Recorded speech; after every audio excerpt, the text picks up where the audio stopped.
Uma das questões mais intrigantes para muita gente que lê ou estuda a Bíblia é sobre as evidências ou não da existência de dinossauros na Bíblia. Já que a Bíblia não menciona especificamente este termo, e parece existir uma discordância entre a narrativa bíblica da criação e a cronologia apresentada pelos cientistas evolucionistas, que colocam os dinossauros como uma raça que surgiu e se extinguiu muito antes dos seres humanos começarem a existir sobre a Terra. Então, como será que poderíamos responder a essas intrigantes questões à luz da Bíblia e da teologia? Será que existe algum animal ou criatura descritos na Bíblia que possa nos dar algum indício da presença desses seres nas narrativas bíblicas?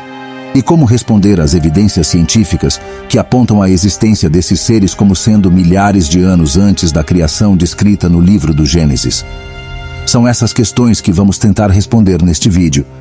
Então fica conosco até o final que vamos te dar um vislumbre que te fará enxergar toda essa questão de forma mais clara. Mas antes, se inscreve em nosso canal e ativa o sininho das notificações para não perder nenhum de nossos conteúdos. Segundo a ciência, os dinossauros surgiram há aproximadamente 230 milhões de anos, durante o período Triássico da Era Mesozoica. Eles pertenciam ao grupo dos répteis e foram os animais terrestres dominantes por mais de 160 milhões de anos, até sua extinção, que ocorreu cerca de 65,5 milhões de anos atrás, no final do período Cretáceo.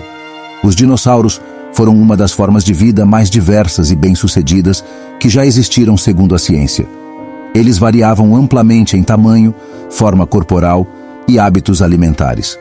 Alguns dinossauros eram pequenos, semelhantes a aves, enquanto outros alcançavam tamanhos enormes, como o famoso Tyrannosaurus Rex e o Brachiosaurus.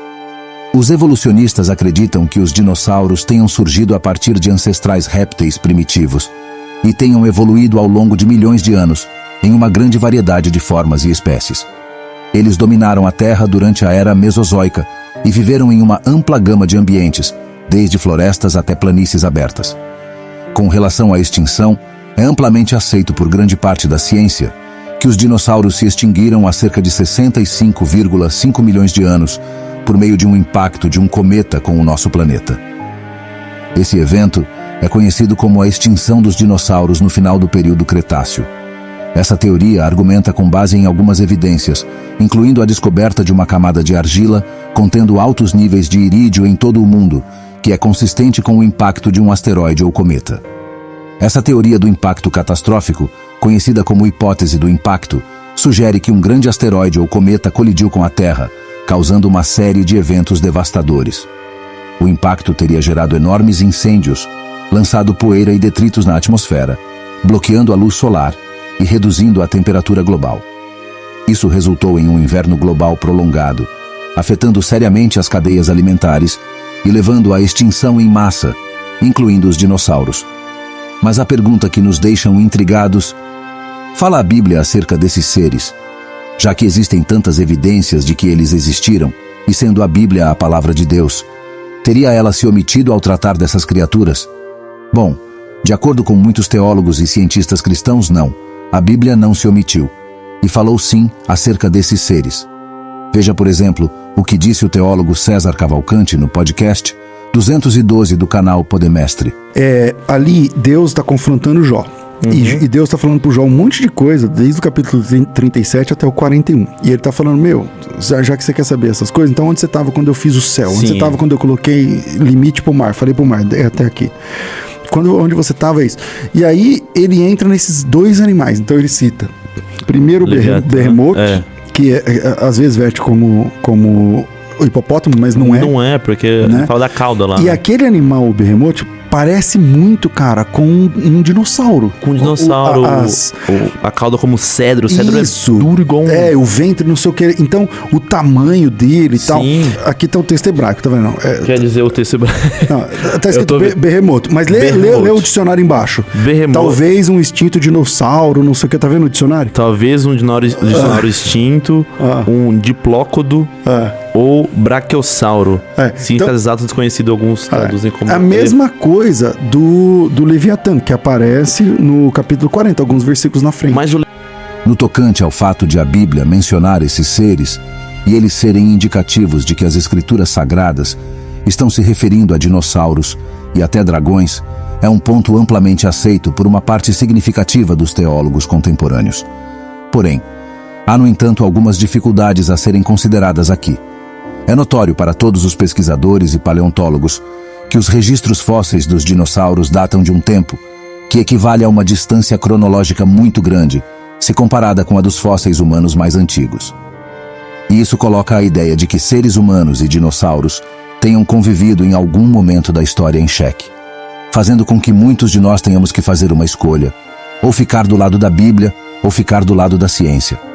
Mas, e se eu te disser que existe uma terceira possibilidade interpretativa, e que existe uma gama muito grande de teólogos inclinados a aceitar essa terceira linha de pensamento acerca da criação do mundo e das espécies, como também da convivência simultânea ou não de seres humanos e dinossauros no mundo? Para você entender que teoria é essa, precisamos voltar no tempo e aportamos no final do século XIX.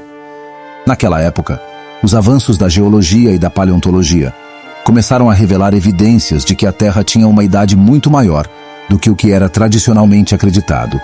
Isso entrou em conflito com a interpretação literal do relato bíblico da criação, que sugeria que a Terra tinha apenas alguns milhares de anos, e foi nesse contexto de debate entre fé e ciência que um teólogo escocês chamado Thomas Chalmers resolveu pensar diferente.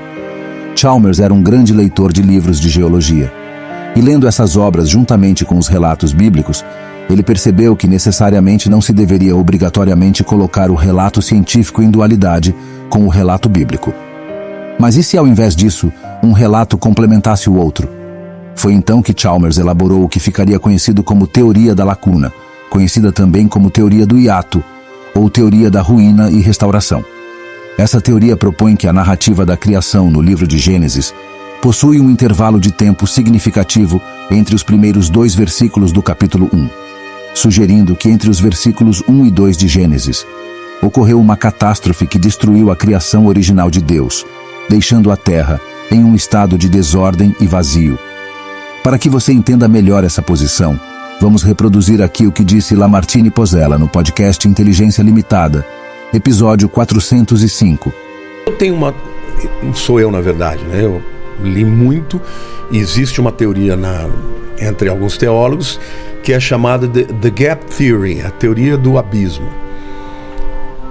O versículo 1 de Gênesis 1, no princípio criou Deus os céus e a terra. No hebraico, Bereshit bara Elohim et hashamayim ve'et haaretz. O versículo 2 diz, e a terra era sem fome e vazia. Essa é uma má tradução. A tradução verdadeira e correta é, e a terra transformou-se em um caos. Espera lá. Aí no versículo 3, disse Deus, haja luz, e houve luz. Deus começa a criar tudo de novo. O verbo bará, que é criar, é um verbo que significa criar do nada. Todas as outras vezes que aparece, não aparece mais bará, mas aparece assá, que é fazer. Essa mesa aqui, ela foi feita de quê? Madeira. Madeira. Ela não foi criada. Ela foi feita. Essa é a diferença. Então, como que pode ser? Se Deus cria, como que no versículo 1 Deus criou tudo e no versículo 2 virou um caos? É aí que os teólogos afirmam que houve a rebelião de Lúcifer. Nesse espaço entre o 2 e o 3, entre 1 e o 3. Tá, entre a criação de tudo e a segunda criação, que é a criação onde houve Adão e Eva. Por isso que os dinossauros, eles não estão na criação de Adão, eles são da primeira criação. Então teve a criação, não se sabe quanto tempo passou, e nesse meio tempo teve a queda. Um terço do céu caiu com Lúcifer. Exatamente. E aí depois Deus começa de novo. Isso explica porque você pode pegar, por exemplo, pelos métodos de datação e pegar uma rocha e falar que ela tem milhões de anos.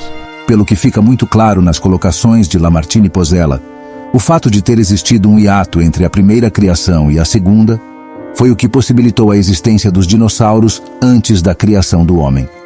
Pois a criação do homem não teria sido a primeira criação. Muito chocante tudo isso, não é mesmo? Particularmente, Considero essa interpretação muito interessante, e não me surpreenderia se um dia ela se mostrasse verdadeira. Mas não desconsidero a interpretação tradicional, que sempre foi a mais antiga e defendida por tantos servos de Deus piedosos ao longo dos séculos. Ademais, tudo isso nos leva a trabalhar com uma premissa muito interessante, defendida pelo brilhante apologista cristão William Lane Craig. Craig trabalha com a ideia de que, independentemente do caminho tomado pelas evidências científicas, sejam favorecendo os criacionistas ou favorecendo os evolucionistas, a posição cristã é muito confortável em meio a tudo isso, pois há base na Bíblia para qualquer uma das duas posições, tanto a criacionista como a defendida por boa parte dos cientistas. Inclusive, teremos um vídeo futuramente abordando melhor a posição de William Lane Craig sobre as questões envolvendo a origem do universo e a criação. Mas e aí? Qual sua opinião sobre tudo isso? Coloca aí nos comentários. Estamos sempre respondendo e interagindo nos comentários.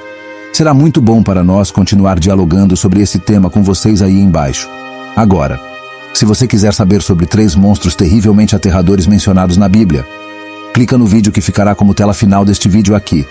E caso queira estudar teologia em um curso totalmente online, clica no primeiro link da descrição deste vídeo e confira uma proposta de ensino inovadora e diferente que tem feito muitos irmãos se aprofundarem de forma dinâmica e acessível no conhecimento da Palavra de Deus. Então é isso. Fica na paz.